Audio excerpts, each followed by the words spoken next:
ایک ہی بیٹا حضرت امام زین العابدین، ان کے 6 بیٹے کتابوں میں آتے ہیں، کم اور زیادہ کی روایتیں بھی ملتی ہیں۔ امام زین العابدین، ایک لخت جگر اور ایک خاندان کی سپہ سالار بی بی، کون بھلا؟ حضرت سیدہ زینب یہ جناب زینب جب پیدا ہوئی تھی نا تو حضرت علی رضی اللہ تعالیٰ عنہ فرماتے ہیں کہ حضور سفر پہ گئے ہوئے تھے، تو مجھے سیدہ فاطمہ نے کہا کہ بچی کا نام رکھو، تو میں نے کہا کہ میں نے پہلے رکھے ہیں، کہا حضور تو سفر پہ ہیں، فرمایا آئیں گے تو نام رکھیں گے، جناب زینب رضی اللہ تعالیٰ۔ اور حضرت امام زین العابدین کی مختلف روایتوں میں مختلف عمر آئی، یہ 2 خاندان کے بڑے بچے تھے، خاندان کے یہ 2 بڑے بچے تھے۔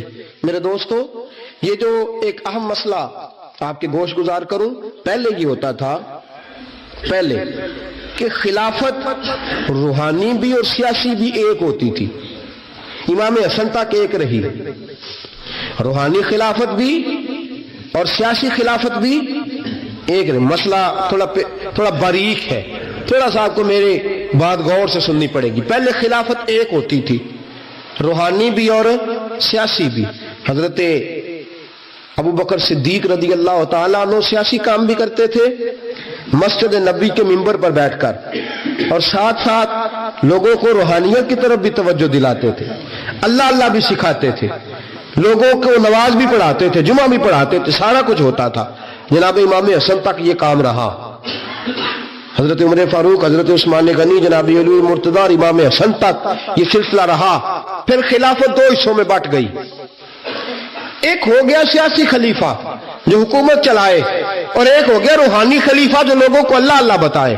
وہ جو خلافت تھی نا روحانی، وہ آج تک آ رہی ہے، صوفیاء کے ذریعے، علماء کے ذریعے، نیک اور پارسا لوگوں کے ذریعے وہ اللہ بتاتے ہیں، وہ اللہ بتاتے ہیں، پھر اپنا خلیفہ بناتے ہیں، پھر وہ اللہ بتاتا ہے۔ یہ وہ ہے خلافت۔ حضرت امام زین العابدین رضی اللہ تعالیٰ عنہ کو بادشاہ وقت نے بلایا نا اپنے پاس، تو امام زین العابدین نے فرمایا میں نہیں جاؤں گا، میں جاؤں گا۔ عبد المالک بن مروان نے بلایا اور امام زین العابدین کو کہا کہ آپ کو ضرور آنا پڑے گا۔ آپ نے فرمایا اس کی وجہ؟ اس نے کہا جی وجہ یہ ہے کہ آپ کی طرف لوگوں کا رجوع بہت ہے، لوگوں کی توجہ بہت ہے، دل کھینچے چلے جاتے ہیں۔ امام زین العابدین نے فرمایا سارا زمانہ بھی میری طرف آئے، پھر میں بادشاہ کے دربار میں، بادشاہ بزرگوں کے پاس آئے تو ان کی عزت بڑھتی ہے، اور اگر نیک لوگ بادشاہوں کے دروازوں پہ جائیں تو ان کی عزت گھٹتی ہے۔ فرمایا میں نہیں جاؤں گا۔ اس نے کہا کہ امام مجھے سمجھ کوئی نہیں آتی۔ امام زین العابدین سے کہنے لگے مجھے سمجھ کوئی نہیں آتی کہ بادشاہ میں ہوں لیکن راشا آپ کے پاس ہوتا ہے۔ عجیب تماشا ہے کہ لوگوں کی تلواریں میرے ساتھ رہتی ہیں، دل آپ کے ساتھ دھڑکتے ہیں۔ میں دیکھتا ہوں کہ مدینے کے بعد ایک کٹیا میں آپ رہتے ہیں، کٹیا میں، لیکن میں دیکھتا ہوں کہ سورج بھی چڑھتا ہے تو آپ کو سلامی دے کے چڑھتا ہے، اور چاند بھی نکلتا ہے تو حسین کے بیٹے کے قدم چوم کے نکلتا ہے۔ امام زین العابدین رضی مدینے سے باہر چلے گئے، ڈیرا لگا لیا، عمر بھر اسی جگہ، نام تو علی اوس تھا نا آپ کا، لیکن زین العابدین عبادت کرنے والوں کی زینت۔ میرے امام نے خلیفہ عبد المالک بن مروان سے کہا تو باز آ جا، میں حسین کا بیٹا ہوں، مجھے لوگوں کو اللہ سکھانے دے۔ اب میں تخت خلافت پہ بیٹھ کر نہیں، میں چٹائی پہ بیٹھ کے دین پڑھاؤں گا، اب میں فرش زمین پہ بیٹھ کے لوگوں کو اللہ سکھاؤں گا۔ امام زین العابدین کو خلیفہ عبد المالک بن مروان ہوا پتہ کیا تھا؟ تھوڑی سی تاریخ بتا دوں۔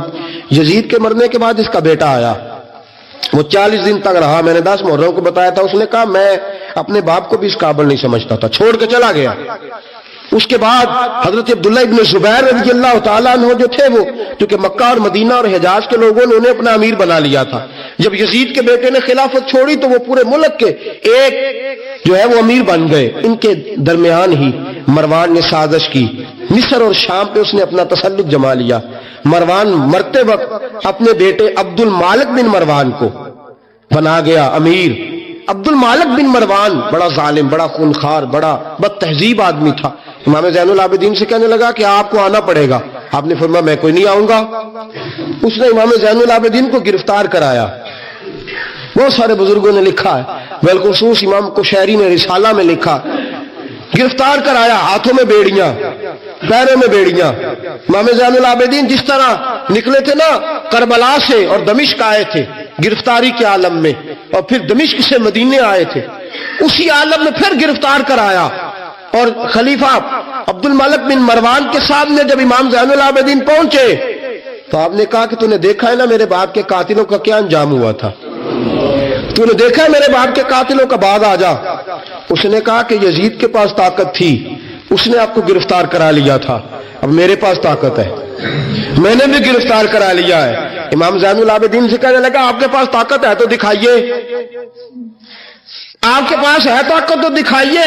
امام زین العابدین رضی اللہ تعالیٰ عنہ نے فرمایا تجھے کہا چیلنج نہ کر، میں درویش ہو گیا ہوں، ایک طرف لگ گیا ہوں، ایک کونے میں جا کے بیٹھ گیا ہوں، مدینے سے باہر جا کے میں نے ڈیرا لگایا، بس مجھے اب چھیڑ مت، مجھے اپنا کام کرنے دے، مجھے لوگوں کو دین سکھانے دے، اللہ اللہ بتانے دے، تو جان، تیری حکومت جانے، تیری سلطنت جانے، میں تیرے کام میں دخل نہیں دیتا، تو میرے کام میں دخل نہ دے، مجھے اللہ اللہ کرنے دے، اللہ اللہ کرانے دے۔ کہنے لگا میرے پاس طاقت ہے، میں نے گرفتار کر لیا ہے۔ امام زین العابدین رضی اللہ تعالیٰ عنہ کے ہاتھ اور پاؤں میں بیڑیاں تھی، امام زین العابدین کی زبان سے نکلا اللہ اللہ اللہ۔ تیسری دفعہ جب آپ کی زبان سے اللہ نکلا ساری بیڑیاں ٹوٹ کے زمین پہ گر گئیں۔ امام زین العابدین کے لیے اٹھنے لگا، فرمایا بیٹھ جا زمین پہ۔ خلیفہ زمین پہ بیٹھا، امام زین العابدین رضی اللہ تعالیٰ عنہ نکلے۔ مجھے نہ کہنا روایت ضعیف ہے، روایتیں ضعیف ہوتی ہیں، عقیدے مضبوط ہونے چاہیے۔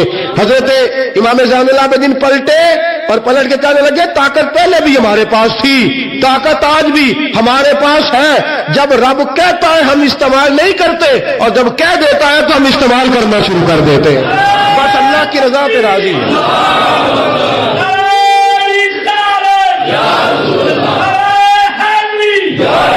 جب اللہ کہتا ہے تو استعمال کرتے ہیں۔ امام زین العابدین خلیفۃ المسلمین امیر المومنین امام حسن کے بھتیجے جناب علی کے پاس 3 سال رہے تھے، وہ تو کٹ گئے سارے، لیکن میرے امام زین العابدین اگرچہ حکومت نہیں لی لیکن دلوں پہ حکومت کرتے رہے، دلوں پہ۔ یہی خلیفہ عبد الملک بن مروان، دیکھو کہتے ہیں جادو وہ جو سر چڑھ کے بولے، اور حقیقت چھپ نہیں سکتی بناوٹ کے اصولوں سے، اور خوشبو آ نہیں سکتی کبھی کاغذ کے پھولوں سے، پتہ ہوتا ہے ہمیں سچ کیا ہے جھوٹ کیا ہے۔ طواف کعبہ ہو رہا ہے، طواف کعبہ، ایک عورت بہت بڑی، اس نے کعبے میں بھی آ کے ظلم کرنے شروع کر دیے، لوگوں کو تنگ کرنا شروع کر دیا۔ ایک بات یاد رکھنا، میں گیا ہوں عمرے پہ، مجھے اللہ نے توفیق دی ہے، لوگ وہاں جا کے بھی باز نہیں آتے، دھکے مارتے ہیں، بڑا کچھ کرتے ہیں، وہ اللہ کا گھر ہے، اگر فضل زیادہ ہے تو وہاں غضب بھی بڑی جلدی ہو جاتا ہے۔ وہ بی بی باز نہیں کہتی تھی میں بہت بڑے امیر کی بیوی ہوں، خبردار کوئی قریب آیا تو، حجر اسود کے قریب گئی تو حجر اسود نے پکڑ لیا، دبوچ لیا، پکڑ لیا، چھوڑتا ہی کوئی نہیں، چمٹ گئی ساتھ، بلاؤ لوگوں کو، بڑا کچھ کیا، لیکن حجر اسود چھوڑتا۔ اللہ آپ کو حج کی توفیق دے، آمین تو کہہ دے، اللہ آپ کو عمرے پہ لے جائے۔ یہ حجر اسود پتہ بندے جا کے بہادری دکھاتے ہیں، میں جی پڑا سٹے 5-7 بندے، میں پھر چمدا رہا بڑا چیر، ایک کوئی عقل مندی کیتی ہے، یہ کوئی عقل مندی والی بات ہے۔ وہاں جا کے ہمارے بزرگ تو کہتے ہیں وہاں جا کے جانوروں کا بھی ادب کرو، وہ خدا رسول کے مہمان میں دھکے دیتے رہے ہو، کوئی عقل مندی ہے، یہ کوئی بہادری نہیں۔ اگر سوڈان والے کرتے ہیں، ایران والے کرتے ہیں تو وہ جانے، ان کا رب جانے، ان کے عمل جانے، ہم تو وہاں جا کے جانوروں کا بھی ادب کریں گے، ادب کریں گے، احترام۔ نہیں موقع ملتا تو نہ ملے، میرے حبیب نے فرمایا دور سے ہاتھ لہرا کے چوم لو، حجر اسود قیامت والے دن تمہارے ایمان کی گواہی دے دے گا، تمہارے ایماندار ہونے کی گواہی دے گا۔ بی بی چمٹ گئی ساتھ، خلیفہ عبد الملک بن مروان سے کہا کہ وہ بہت بڑے رئیس کی بیوی، اب چھڑا اب ساری زندگی تخت پہ بیٹھ کے امام زین العابدین کی مخالفت تو کرتا رہا ہے، اب چھڑا۔ نیچے اتر آیا، بی بی کے خاوند کو کہنے لگا زین العابدین کے پاس چلے جاؤ، اگر حل ہے تو اس کے پاس ہے، اگر کوئی علاج ہے تو اس کے پاس ہے، اس کے پاس جاؤ، میں چھڑا سکتا، ادھر جاؤ، ادھر وہ ہے دروازہ، وہ ہے جناب علی کا پوتا، وہ ہے امام حسین کا جانشین، وہ بیٹھا ہے۔ زین العابدین تیرا تو سارا گھر کربلا میں کٹ گیا تھا، تیرے پاس تو رہنے کو مکان تک نہیں بچا تھا، خون کی ندیاں بہ گئی تھی، اور یہ کیا معاملہ ہے؟ امام زین العابدین کی سیرت اور صورت لوگوں کو بتاتی ہے کہ اب بھی اگر محبتوں کی وجہ سے دل جھکیں گے تو ہمارے خاندان کی طرف ہی جھکیں گے۔ امام زین العابدین کے پاس گئے،